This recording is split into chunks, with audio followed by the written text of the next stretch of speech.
شروع اللہ کے نام سے جو بڑا مہربان نہایت رحم والا ہے۔ تمام دیکھنے اور سننے والے دوستوں کو السلام علیکم۔ دوستو، بنی اسرائیل میں ایک شخص تھا جس کی بیوی نہایت حسین تھی، جس پر وہ اسرائیلی فریفتہ تھا۔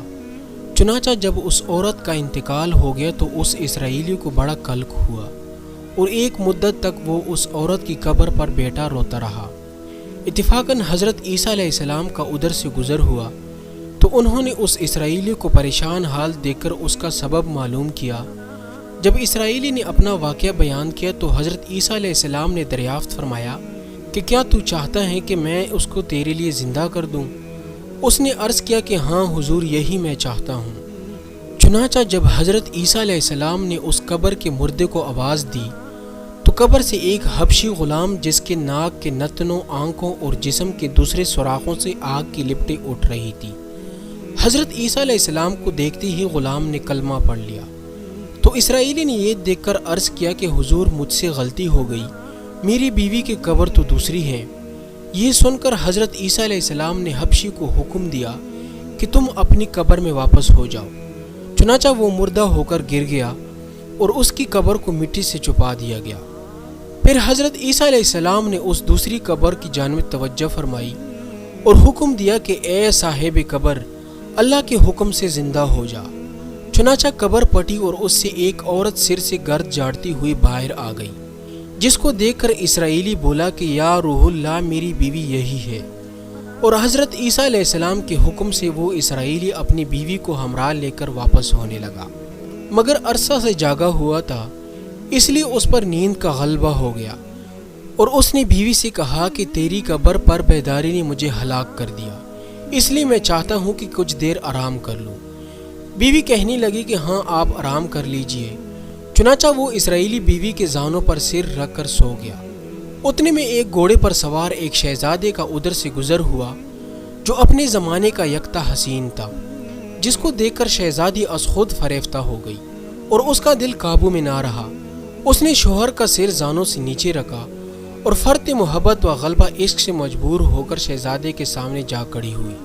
ادھر جیسے ہی شہزادے کی نظر اس پر پڑی، وہ بھی اس کو دیکھ کر اس پر فریفتہ ہو گیا اور عورت کی خواہش پر اس کو اپنے گھوڑے پر بٹھا کر لے گیا۔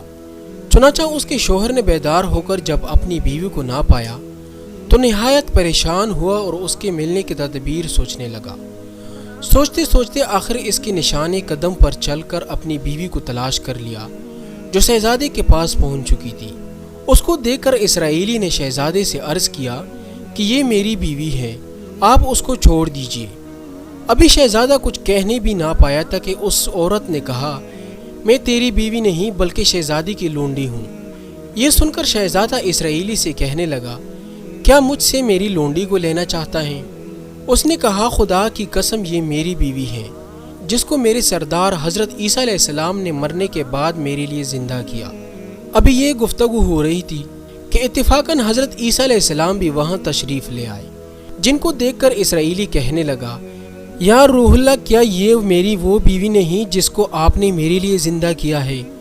تو حضرت عیسیٰ علیہ السلام نے فرمایا کہ ہاں، یہ وہی ہے۔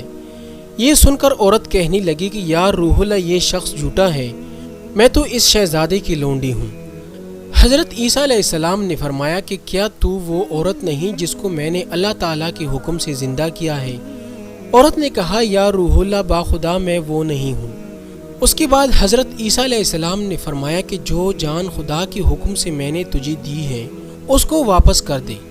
یہ سنتے ہی وہ عورت پھر مردہ ہو کر گر پڑی اور حضرت عیسیٰ علیہ السلام فرمانے لگے کہ جو شخص ایسے آدمی کو دیکھنا چاہے کہ جو کافر مرا تھا اور زندہ ہو کر ایمان لایا، تو وہ اس حبشی غلام کو دیکھ لے جو پھر ایمان کی حالت میں مرا ہے، اور جو کوئی ایسے شخص کو دیکھنا چاہے جو مومن مرا تھا، پھر اللہ نے اس کو زندہ کیا اور وہ کافر ہو کر حالت کفر میں مر گیا، تو وہ اس عورت کو دیکھ لے۔